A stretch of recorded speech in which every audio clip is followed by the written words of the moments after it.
वल्लभ निर्विघ्नं कुरु मे देव सर्वकार्येषु सर्वदा।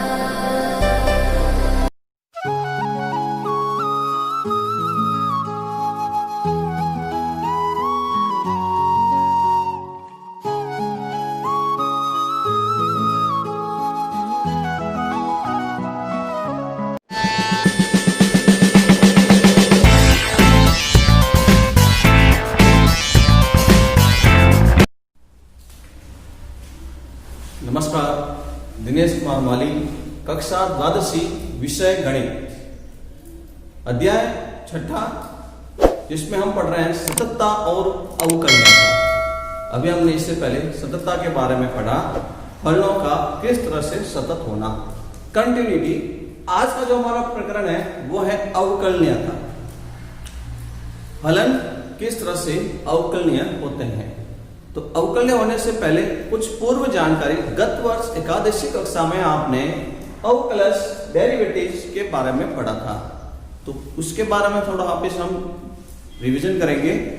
कोई फलन यदि सतत है, यदि f(x) फलन क्या है, सतत है। अभी सतत के बाद की कोई कंटिन्यूटी ग्राफ आलेख इसका बनाया तो कंटिन्यूटी चलेगा, ठीक है। दायां पक्ष और बायां पक्ष की फलन की सीमा का मान और उसकी वैल्यू किसी x बराबर 1 पर समान है तो वो फलन सतत होता है। यदि f(x) फलन सतत है तो चर राशि x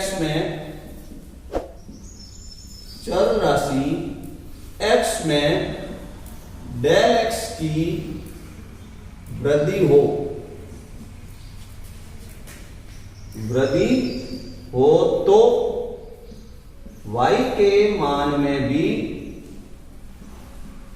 डेल y की वृद्धि होती है।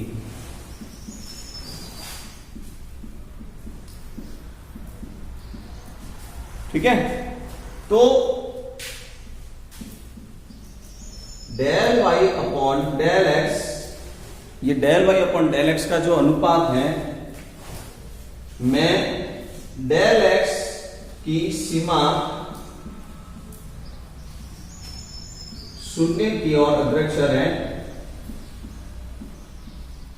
शून्य की ओर अग्रसर है।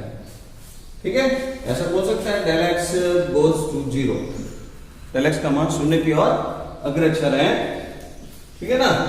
तो देखिए हम जो पढ़ रहे हैं y बराबर हमने fx माना है, y बराबर fx। तो y के अंदर हमने बोला कि यदि इसमें डेल x की वृद्धि हो जाएगी तो y प्लस डेल y, तो y के अंदर भी डेल y की वृद्धि हो जाएगी।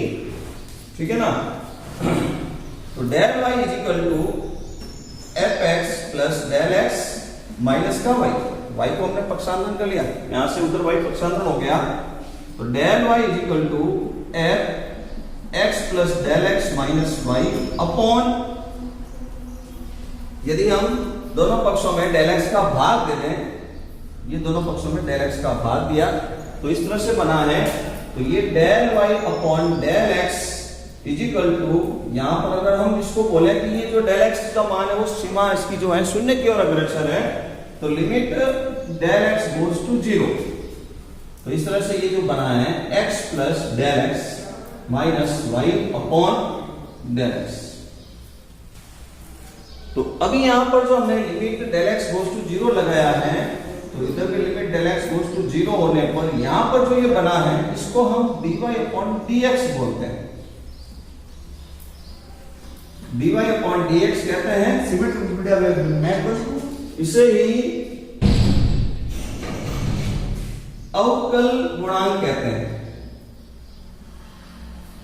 ये जो dy अपॉन dx बना, ये कोई भिन्न नहीं है, ये एक संकेत है अवकल गुणांक का, dy अपॉन dx कहते हैं। जो यहां पर ये हमारा बना है सतत फलन होने पर अगर हम x प्लस डेल x का प्रयोग करेंगे तो इसको कहेंगे दायां अवकलज। ये जो यहां पर बना है x प्लस डेल x का प्रयोग किया है, इसलिए इसको हम बोलेंगे दायां अवकलज। और यहां माइनस का प्रयोग करें तो उसको बोलेंगे बायां अवकलज। तो दायां अवकलज और बायां अवकलज हम ज्ञात करेंगे फलन के किसी मान पर। तो दायां अवकलज का मान और बायां अवकलज का मान यदि समान है तो हम बोल सकते हैं उस मान पर फलन अवकलनीय है। तो क्या इसका फॉर्मूला बनाएगा, तो देखिए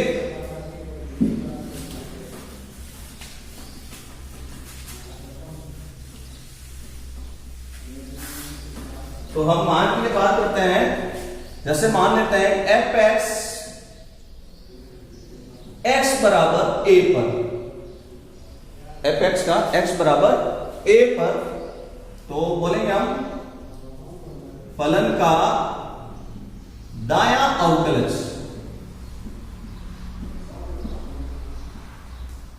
संकेत में हम लिख सकते हैं right hand F dash A.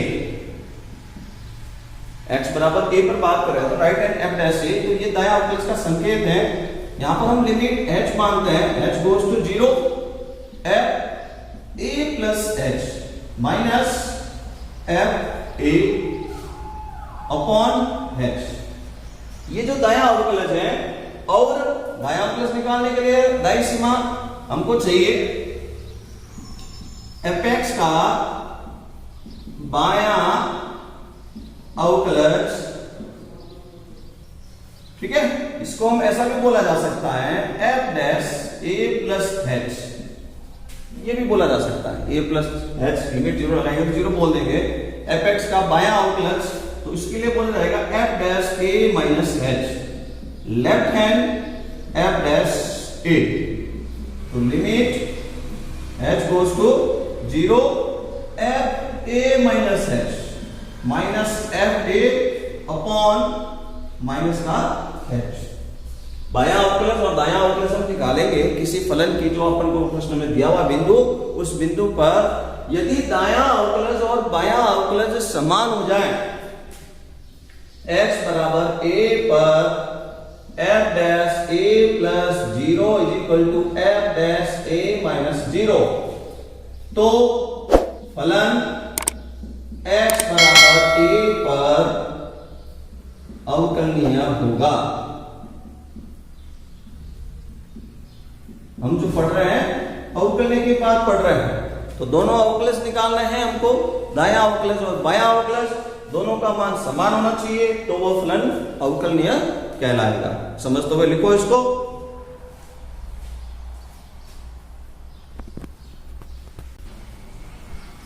तो अभी हमने जो पढ़ा है f डैश a प्लस 0 बराबर f डैश a माइनस 0, दोनों का मान बराबर है, दायां अवकलज बायां अवकलज बराबर है, तो फलन अवकलनीय होगा। कुछ बातें आपको ध्यान रखनी है, जब फलन अवकलनीय नहीं होता है तो ये इसकी विशेष कुछ बातें हैं। Number 1, f dash a plus 0 not equal to f dash a minus 0, तो यहां पर ये फलन अवकलनीय नहीं होगा, अवकलनीय नहीं होगा। ये एक पहली बात हमने बोली। f dash a plus 0 f dash a minus 0, दायां अवकलज बायां अवकलज समान नहीं है, तो फलन अवकलनीय नहीं होगा। दूसरी बात, f डैश a प्लस 0 व f डैश a माइनस 0, इन दोनों में से कोई एक या दोनों ही अपरिभाषित हो जाए,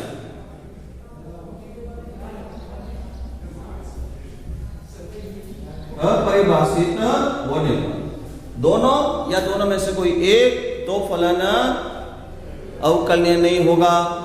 तीसरी बात, f डैश a प्लस 0 व f डैश a माइनस 0, दोनों में से किसी फलन का एक का मान विद्यमान नहीं है या दोनों का ही मान विद्यमान नहीं है, तो भी हम बोलेंगे कि फलन अवकलनीय नहीं है। ये कुछ बातें आपको ध्यान रखनी है। एक और विशेष बात, यदि कोई फलन अवकलनीय है तो वो फलन सतत अवश्य होगा, जरूरी है। फलन अवकलनीय है तो फलन का सतत होना अनिवार्य है, परंतु इसका विलोम अगर हम बोलें कि यदि कोई फलन सतत है तो उसका अवकलनीय होना कोई जरूरी नहीं है। ठीक है, इस पर आधारित हम एक प्रश्न करने वाले हैं, तो देखिए किस तरह से, आइए ध्यान रखेंगे आप।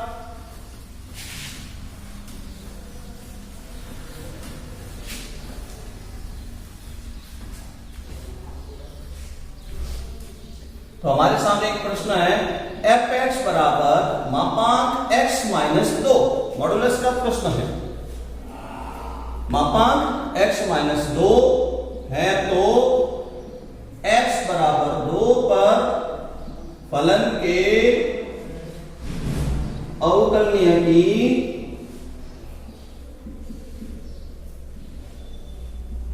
जांच कीजिए।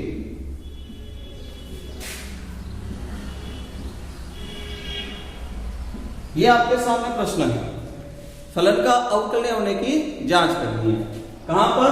x बराबर 2 पर। तो अवकलनीयता की जांच की बात करेंगे तो अवकलनीयता के लिए दायां अवकलज बायां अवकलज की जरूरत है हमको। सबसे पहले हम x बराबर 2 पर इसकी वैल्यू अगर हम ज्ञात करें तो f2 मापांक 2 माइनस 2 0। दायां अवकलज बायां अवकलज हल करने के लिए सबसे पहले हम शुरू करेंगे x बराबर 2 पर फलन का दायां अवकलज। ठीक है, संकेत रूप में क्या लिखेंगे देखिए, f dash 2 plus h limit h goes to 0। यहां पर दाई सीमा 2 plus h f2 plus h दाई सीमा minus f2 is equal to h। अब इसके अंदर आपको दो वैल्यू रखनी है, f2 प्लस h की वैल्यू। यहां पर हमारे पास मापांक फलन है, x की जगह प्रतिस्थापित करना है 2 प्लस h। f2 की वैल्यू हमने निकाल के रख दी है, 0 लिखनी है और इसको हम सरल कर लेंगे, h गोज टू 0। तो यहां पर मैं रख रहा हूं 2 प्लस h, मापांक के अंदर 2 प्लस h माइनस का 2 माइनस का f2 की वैल्यू हमने देखी यहां पर 0 है अपॉन h। ठीक है, अब एक बात ध्यान रखें, हमने 11वीं क्लास में सीमा और अवकलज वाली प्रश्नावली पढ़ी थी। तो सीमाओं को हल करने वाला प्रश्न है लिमिट। तो लिमिट को हल करने के लिए हमने कुछ विधियां पढ़ी थी, गुणनखंड विधि, मानक सीमाएं, विस्तार प्रसार विधि द्वारा। तो इन सब का प्रयोग यहाँ पर करना चाहिए।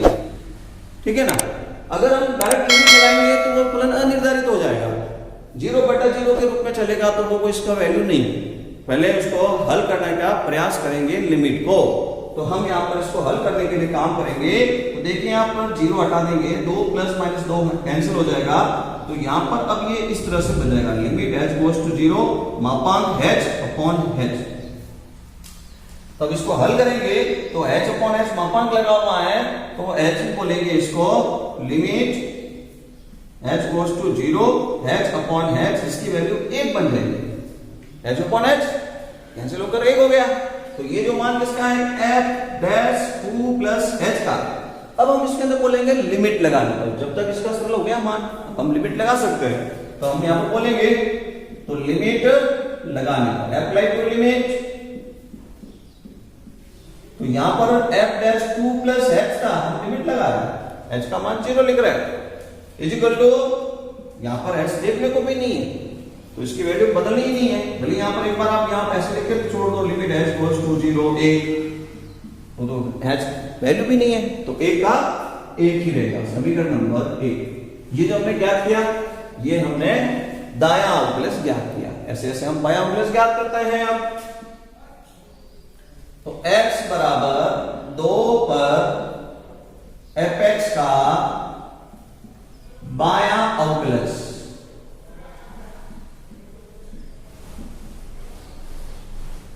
ठीक है, दायां अवकलज बायां अवकलज। तो अब हम बात करेंगे f डैश 2 माइनस h।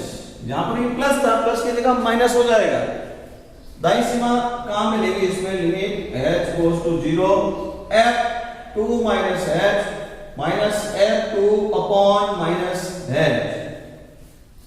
ये फलन में अब मान रखने वाले 2 माइनस h यानी फलन की बाह्य सीमा, लेफ्ट हैंड लिमिट।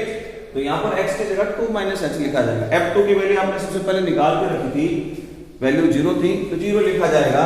अब इसको हम वापस हल करेंगे, लिमिट h गोज टू 0, मापांक में x को हटाकर 2 माइनस h और माइनस 2 का माइनस, तो इधर की जगह 0 हो गया और यहां पर माइनस का h हो गया।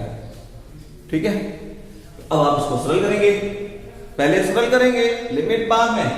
तो हम इसको सरल करने के लिए काम करेंगे, 2 से 2 हो जाएगा कैंसिल, माइनस का h रह गया यहाँ पर, लिमिट h गोज टू 0, मापांक के अंदर माइनस का h अपॉन माइनस का h, ऊपर मापांक लगा हुआ है और मापांक मॉडुलस के अंदर यदि कोई संख्या माइनस की होती है तो उसको हम प्लस बना देते हैं, तो हम मॉडुलस हटाएंगे तो यहाँ पर ये प्लस मिल जाएगा, limit h goes to 0 h upon h और लिमिट h गोज टू 0 1।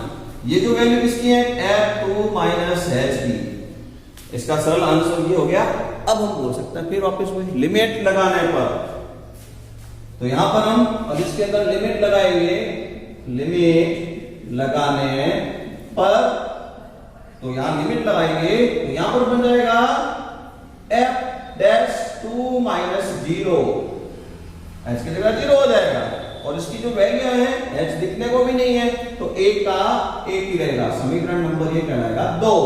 समीकरण 1 पहले, 2 दायां अवकलज निकाला उसकी वैल्यू है, समीकरण नंबर 2 जो भी हमने बायां अवकलज निकाला उसकी वैल्यू है।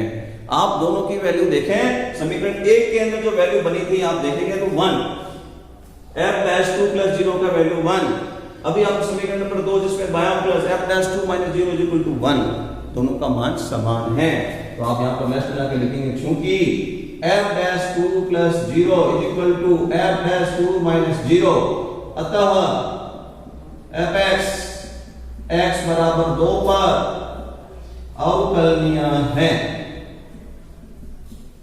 अवकलनीय है क्योंकि दोनों का मान अवकलज का समान हो गया, x बराबर 2 पर ये फलन अवकलनीय है।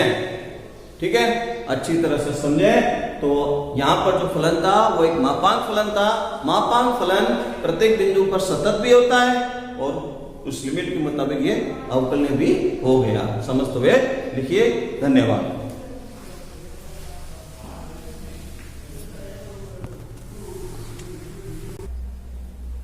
दो प्रश्न आपको अभ्यास के लिए बहुत प्रश्न में करने हैं। पहला जो प्रश्न है उसके अंदर x बराबर 1 पर अवकलनीय की जांच करनी है। x बराबर 1 के लिए वैल्यू दी हुई है 2, दाईं सीमा बाईं सीमा निकालकर दायां अवकलज बायां अवकलज का प्रयोग करके अवकलनीयता की जांच कीजिए।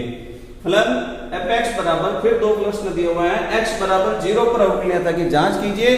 तो x बराबर 0 के लिए वैल्यू यहां से इसमें ज्ञात कर लेंगे 1 माइनस cos x अपॉन 2 से, और x का मान 0 से कम तो बाईं सीमा का प्रयोग इसमें करेंगे, x बराबर 0 से बड़ा तो दाईं सीमा का इसमें प्रयोग करके दायां अवकलज बायां अवकलज द्वारा इन दोनों प्रश्नों का आप अच्छी तरह से अभ्यास करेंगे।